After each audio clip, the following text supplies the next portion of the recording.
Is the Kadesh the gate of Canaan? Kadesh கானானுடைய வாசலா? இந்த கேள்விக்கு பதில் தேடும்படிக்கு இந்த பதிவிற்குள் கடந்து போவோம். கர்த்தர் தாமே நம்மை ஆசீர்வதிப்பாராக. ஆமேன். அல்லேலூயா. காதேஸ் என்பது பரிசுத்தம் பண்ணுகிற இடம் என்றும், காதேஸ் பர்னேயா என்பது அலைந்து திரிகின்ற வனாந்திரம் என்றும் எபிரேயத்தில் பொருள்படுகின்றது. முதலில் பரிசுத்தம் பண்ணுகின்ற இடமான காதேஸ், பின்பு அலைந்து திரிகின்ற வனாந்தரமான காதேஸ் பர்னேயாவாக எப்படி மாறிப்போனது என்று விவரமாய் பார்க்க இருக்கின்றோம். முதலில் வேதத்தில் காதேசை குறித்து ஆதியாகமம் 14:7 பார்க்கின்றோம். இங்கு காதேஸ் என்பது என்மிஸ்பாத் என்று அழைக்கப்படுகின்றது. அதன் எபிரேய பொருள் நீதி என்பதாகும்.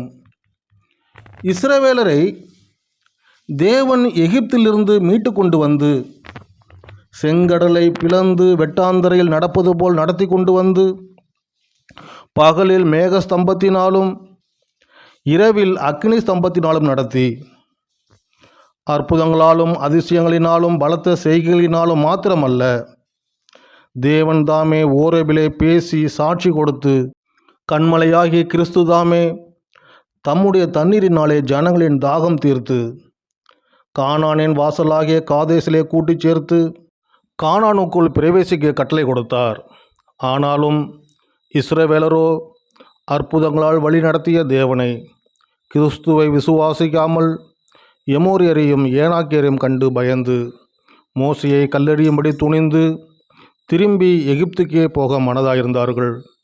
மேலும் மோசேயையும் மேரிபாவின் தண்ணீர்கள் விஷயத்தில் தேவகோபம் அடையும்படி செய்து கானானுக்குள் பிரவேசிக்க கூடாதபடி செய்துவிட்டார்கள்.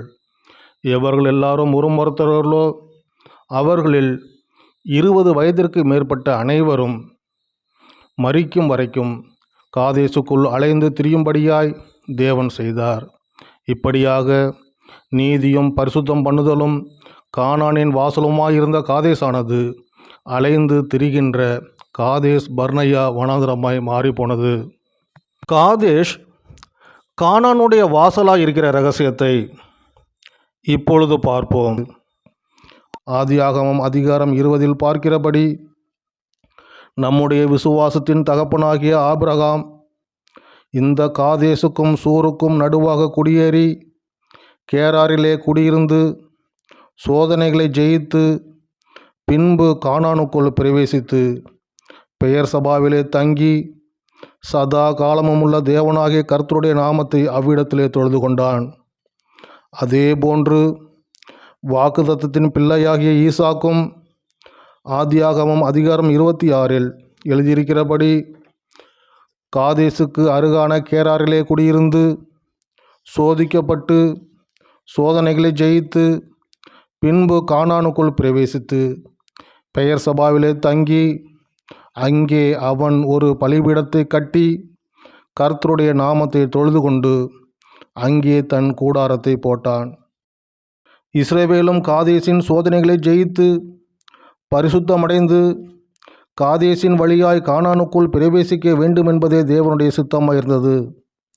விசுவாசத்தின் நீதியாகிய என்மிஸ்பாத்தாகிய காதேசிலே இஸ்ரவேல் தேவனை விசுவாசிக்காமல் தேவனுக்கு எதிர்த்து நின்று முறுமுறுத்து தேவனை பரீட்சை பார்த்து தேவ கோபாக்கினை அடைந்து வனாந்திரத்திலே அலைந்து திரிந்து மடிந்து போனார்கள்.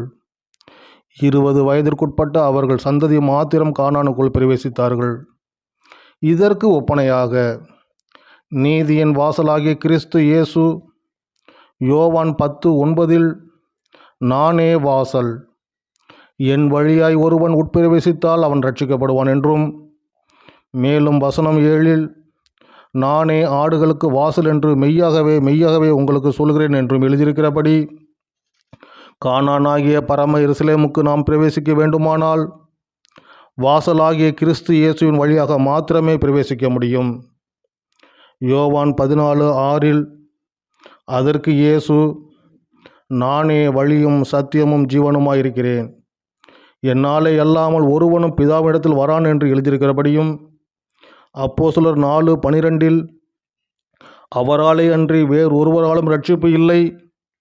நாம் ரட்சிக்கப்படும்படிக்கு வானத்தின் கீழெங்கும் மனுஷர்களுக்குள்ளே அவருடைய நாமமே அல்லாமல் வேறொரு நாமமும் கட்டளையிடப்படவும் இல்லை என்று எழுதியிருக்கிறபடியும் கிறிஸ்து இயேசு ஒருவரே வழியாய் இருக்கின்றார்.